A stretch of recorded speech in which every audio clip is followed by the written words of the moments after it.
Some Rain by Katz. Freud saw his first patient on a gray morning in Vienna. Cobblestones glistened feebly.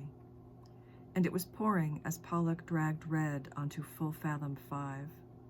Patty Hearst's face was grainy and soft on closed circuit, as if we were watching her through a wet screen door.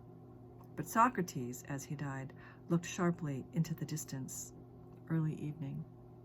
Water coursed the gutters. Remember the morning after when Benjamin Franklin did nothing in particular? And how Light loved the wipers on the bus to Selma? Showers ruffled the Potomac as the burglars were led over the Watergate lawn. You could hear horses plashing as Galileo upended his telescope to peer at the enormous, hairy legs of a housefly. "Watson, come here, I need you." Drops clung to the railings, ran over the roof in thin streams. In a soaking mist, the Lusitania gently sank. Bicycles stood in the rain as the students left Tiananmen Square. The Lindbergh baby vanished through a wet, streaked window. A few pale green leaves were stuck to it. Jane Eyre came back to find Rochester fumbling in a storm, the yard full of fallen branches.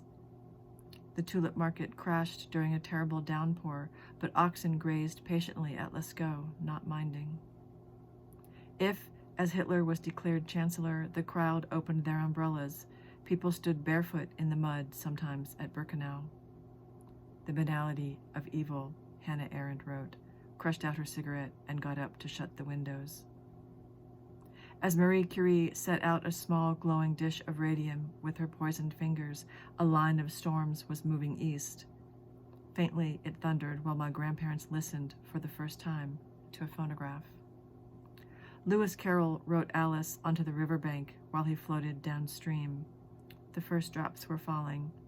It was cool and still as the morning Alaric sacked Rome, or the one, "It was June." Dickinson looked out at the grass and said, "Something." What? Now that was some rain.